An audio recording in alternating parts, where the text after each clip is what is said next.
Today, let's talk about how can we access AWS services. There are 4 ways in which you can access the AWS services. The first one is for you to use the AWS console. And for you to interact using AWS console, you need your username, your password, and multi-factor authentication (MFA). So here you are going to log in as a normal user, and you are going to interact with the dashboard. Whatever services you want to create on AWS, here you are going to see it physically. Maybe you want to create S3 buckets, you want to create RDS, you want to create EC2, or whatever service you want to create, you see it physically, you interact with them physically. Just the way you operate your phone. So that is the way this one is. So that is number 1. Number 2 way for you to interact with AWS services is for you to use CLI, which is command line interface. Now in this one, you are going to be using your command shell, maybe on your Windows system or your Linux system, whatever system you are using. You are going to be using maybe PowerShell, or you can use your VS Code. So here now, you are going to be using it to interact with your AWS services, but you are not going to see any of those services. So you can use this one to write scripts for you to launch AWS service, and you launch it. Maybe you want to launch EC2, you can use it to launch it. Or maybe you want to check any of your services that are available or that are running on AWS services, you can use CLI to check them. That is number 2. This CLI is a little bit faster compared to using AWS console. Now let's go to number 3.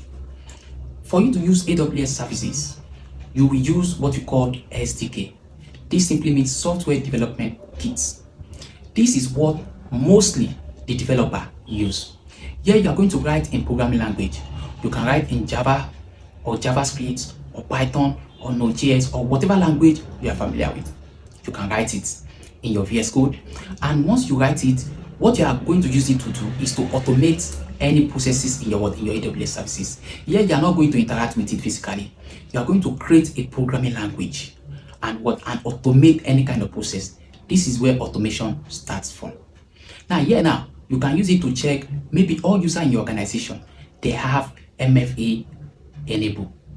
You can use it to check whether all the S3 buckets that you have in your organization, that your organization is using, whether they are in public or private. So mostly we use SDK for what? For integration, for automation, and for monitoring. So that's what we use SDK for. So majorly here you are going to be writing programming language for you to automate a lot of process. Let's say for example, you want Lambda to be changing password maybe after 30 minutes or after 1 hour for every user. What you can do is to use SDK. Just write a programming language. You write a Python programming language to programmatically control that Lambda. And once you push it, it's going to automatically control it. So for you to use SDK, you also need your access key available. That is number 3. Now number 4, which is the father of all nations, is Terraform. Now Terraform is a tool in IAC, which is infrastructure as code. Here now, all the things you want to build as a cloud, as a solution architect, all the things you want to build, you are going to be writing it as a code. So you are going to write that code and put it like templates. So maybe you want to deploy 12 EC2, 3 S3 bucket, or whatever services you want to deploy. You can write it as a code and you push it, and it will deploy automatically. So this one will make your work to be very, very fast, and you use it to build any kind of services you want to build on AWS. So this one is majorly used to make your work very, very fast, so that you can build whatever you want to build on AWS services on time without wasting much time. Now, how does Cloud Engineer combine all these 4 things? The major one that Cloud Engineer use nowadays is the SDK and the Terraform. Those are the major one that every cloud engineer must master. Now, how do they combine both of them? What they do is that they use IAC, which is the Terraform. They use it to launch or to create whatever infrastructure they want on the AWS. So they write it as code and they use it to create any infrastructure they want in the AWS. Now, maybe for example, they want EC2. They can use it, they will write it as a code, then they will launch it. After they have launched it, then they use SDK, software development kits.